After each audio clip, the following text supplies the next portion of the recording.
tujuan dari ilmu hukum pidana itu adalah untuk mengetahui objektivitas dari hukum pidana positif. Menyusun kitab undang-undang hukum pidana itu tidak semudah membalikan telapak tangan. Apalagi bagi kita di Indonesia. Saya mengikuti pesan Gus Dur. Kalau ada perbedaan pendapat, cukup sampai di kerongkongan, jangan sampai ke hati. Jadi jangan sampai kemudian dibaper terus nanti nggak mau negur dan lain sebagainya. Ya, oke. Saya memulai begini. Jangankan kejahatan yang canggih, kejahatan yang begitu sederhana saja, apabila memang tidak bisa dibuktikan secara layak, ya memang tidak bisa. Dalam dalil kuasa hukum pemohon mengutip beberapa ayat Al-Quran. Saya teringat cerita pada zaman Rasulullah SAW. Seorang kafir Quraisy mencuri jubah perang Umar bin Khattab. Seantero Mekah tahu bahwa itu adalah jubah perangnya Umar bin Khattab. Sayyidina Ali, maaf. Ali bin Abi Thalib. Era in persona. Sayyidina Ali. Kemudian ketika disampaikan ke depan Rasulullah, Rasulullah bertanya, apa di antara kamu ada yang melihat? Padahal semua orang itu tahu bahwa itu adalah jubah perang Sayyidina Ali. Lalu apa kata Rasulullah? Maaf, Prof. Edi, saya interupsi di sini karena Rasulullah sudah meninggal saat itu. Itu zaman Khalifah Umar, tapi yang jubahnya adalah Sayyidina Ali. Dan itu materi kuliah pengajaran saya, materi kuliah hukum pembuktian pidana. Ya.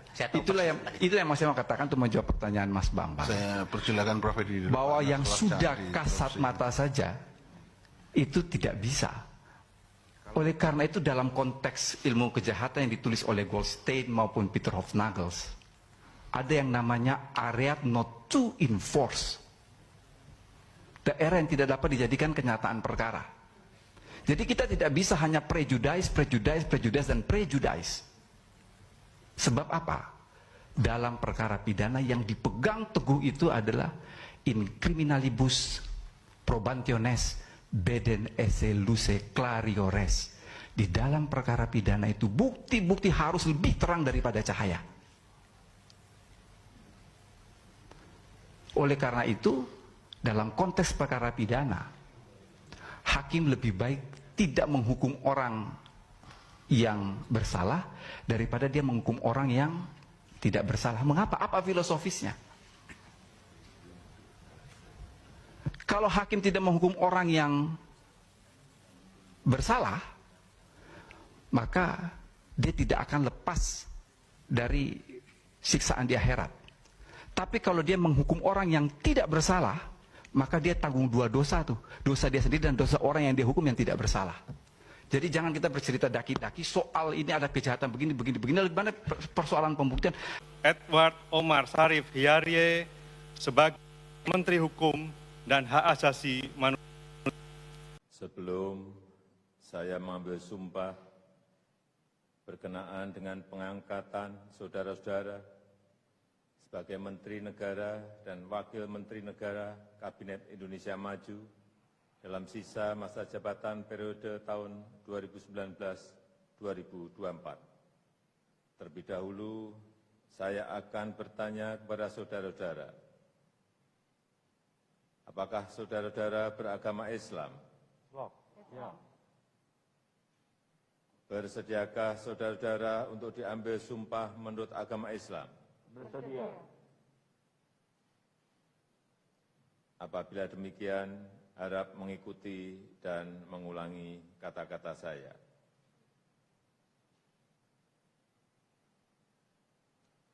Demi Allah saya bersumpah.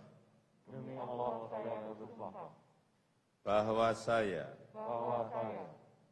akan setia kepada Undang-Undang Dasar Negara Republik Indonesia tahun 1945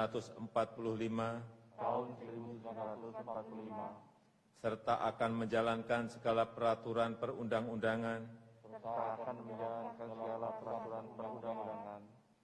dengan seluruh-seluruhnya